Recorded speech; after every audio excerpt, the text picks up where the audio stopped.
नमस्कार मित्रांनो, मी एम.के. कराळे.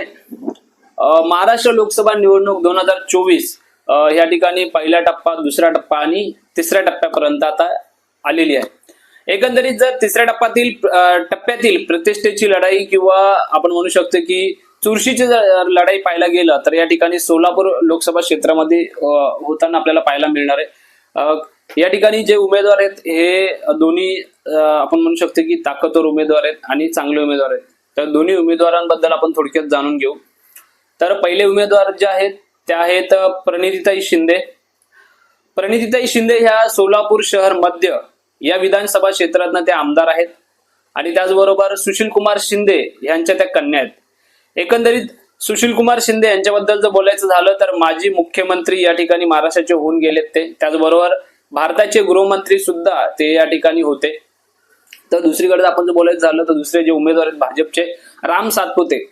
राम सातपुते हे माळशिरस या विधानसभा क्षेत्रातील ते आमदार आहेत आणि त्याचबरोबर देवेंद्र फडणवीस यांचे ते निकटवर्तीय सुद्धा मानले जातात.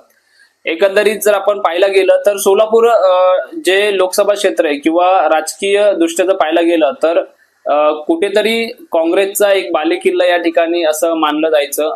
पण एकंदरीत काही काळापासून किंवा एक आपण म्हणू शकतो की काही राजकीय बदल पाहता या सगळ्या गोष्टीकडे आपण जर विचार केला तर ते सध्या आता भाजपचा बालेकिल्ला या ठिकाणी बनलेला पाहायला मिळत आहे. 6 विधानसभा क्षेत्रापैकी 5 विधानसभा क्षेत्र जे ते महायुतीच्या वर्चस्वाखाली आहेत.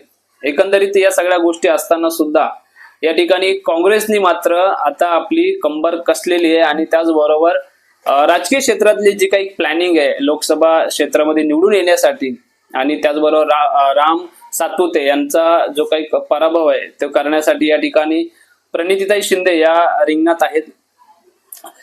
यामध्ये आपण जर पाहायला गेलं तर काँग्रेसचे जे काही या ठिकाणी अनुभवी जे काही मंडळी आहेत सोलापूर शहरातील किंवा सोलापूर शहरातील राजकीय वर्तुळातील या सगळ्या गोष्टी या सगळ्या व्यक्तींशी या ठिकाणी बोलणं, बैठका आणि त्याचबरोबर विविध स्तरांवरती चर्चा चालू आहेत.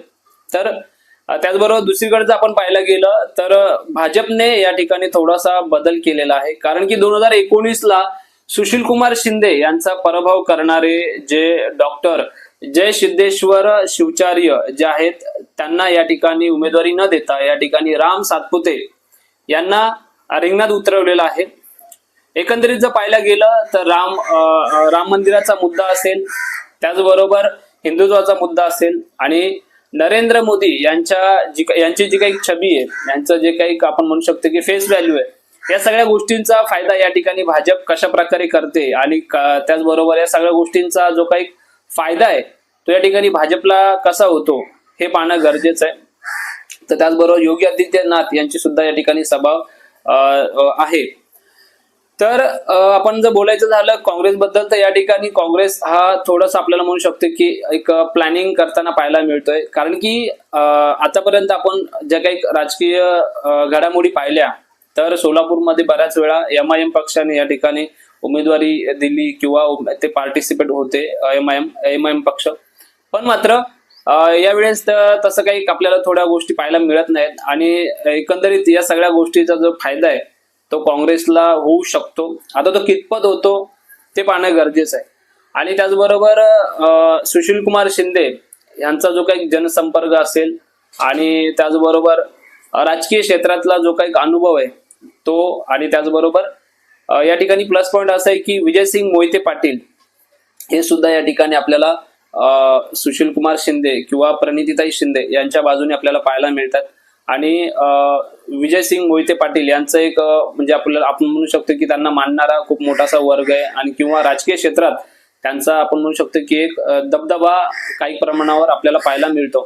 तर या सगळ्या गोष्टीचा प्रणितीताई शिंदे यांना कशा प्रकारे या ठिकाणी फायदा होतो आणि त्याचबरोबर जो काही या ठिकाणी लोकसभा क्षेत्रातील किंवा राजकीय क्षेत्रातील जो काही पराभव असेल किंवा जे काही बदल आहेत तो हे बदल या ठिकाणी कसे घडतायत किंवा कशा प्रकारे काँग्रेस या ठिकाणी आपला विजय या ठिकाणी निश्चित करतं हे पाहणं गरजेचं आहे. त्याच बोलायचं झालं तर त्याचबरोबर भाजप जे ते या ठिकाणी कशा प्रकारे मुद्दे मांडतायत, जसं की हिंदुत्वाचा मुद्दा असेल किंवा राम मंदिराचा मुद्दा असेल किंवा झालेले जे काही विकास काम असतील तर या सगळ्या गोष्टींचा किंवा या सगळ्या मुद्द्यांचा या ठिकाणी सातपुते जे राम सातपुते त्यांना कितपत फायदा होतो आणि तो कशा प्रकारे फायदा होतो हे सुद्धा बघणं गरजेचं आहे.